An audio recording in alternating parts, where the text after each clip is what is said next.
Right guys, so when it comes to anything to do with the gym, or whether it be weight loss or weight gain, I feel a lot of people always tend to try and be optimal. Now, what do I mean by optimal? Optimal is trying to be the best possible way, so having the best plan, having the best diet, doing everything as best as you can in order to get the best results you can. Now, in theory, optimal is always good, but it's not always realistic. Let's take nutrition for an example. If you are someone who enjoys a weekend, if you're going to try and have a diet where Monday to Friday you stick to it, Saturday and Sunday you stick to it, and you're going out social events, you're hating life, that isn't really optimal for you, because you're not going to be able to stick to it. You need to find a nutritional approach that's going to work for you. So a lot of the things that I like to do with my clients who are in that similar position is something called banking calories. Now, Monday to Friday, you'd maybe reduce your calories by 300, let's say. That gives you then 1,400 calories extra on the weekend to play around with on your normal calories. This works awesomely because a lot of people tend to think you have to be perfect every single day. Everything has to be the same calories, same macros in order to lose weight. But when we look at your weight loss or weight gain over a week, as long as we're in a net calorie deficit or net calorie surplus across the week, the changes are going to be consistent. So from a nutritional perspective, it's all about making it work around your lifestyle. Same with like meal timers as well. Like, I'm fed up with people saying you have to eat at certain times. Like, if you can only stomach 2 meals, eat 2 meals. If you can stomach 5 meals, have 5 meals. If you can't eat till midday, don't worry about eating till midday. You've got to make it work for you.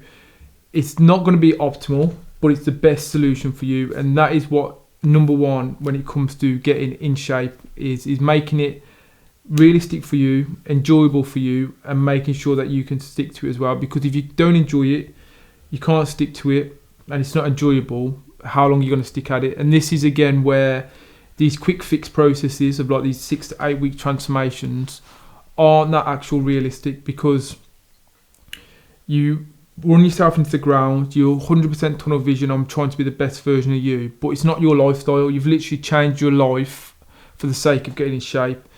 Obviously, when it comes to getting in shape, you will have to change your lifestyle to a degree, but you've got to make it still enjoyable. You've got to be able to adhere to it, and it's got to be realistic to you.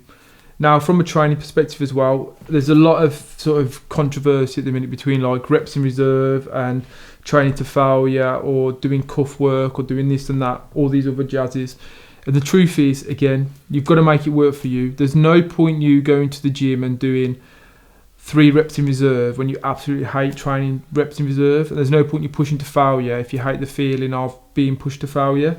If you can find a training plan and a split that works for you, and that's another point actually, training splits. It doesn't matter if you're doing a bro split, a push-pull leg split, a full body split, a 5 legs, 1 upper body session a week. It does not matter, because at the end of the day, it's what works around you. If you can commit to 5 days a week, have a 5-day split. But there's no point you saying to your coach or saying to yourself, I'm going to follow a 5-day split. But realistically, you can only do 3 gym sessions, because all you're going to keep doing is setting yourself up for failure when you don't do them over 2 sessions. And then when it comes to everything else as well, like fitting around your job, like not everyone has the luxury of like myself, who can choose when they train, choose when they eat, choose when they go to sleep. If you're saying to your coach or saying to yourself, like, right, I'm going to do an hour of cardio in the morning, hour of weights, I've got a 9 to 5 job, you're going to be absolutely burnt out. So don't always try and be optimal when it comes to your plan. Make it work for you. So you've got to make it enjoyable, you've got to be able to adhere to it, and you've also got to be making it realistic as well. Like, don't set yourself up for failure. If your goal is to lose 10 kilos, give yourself plenty of time. Don't try and lose 10 kilos in 8 weeks. Can you do it? 100%, but you're going to hate every minute.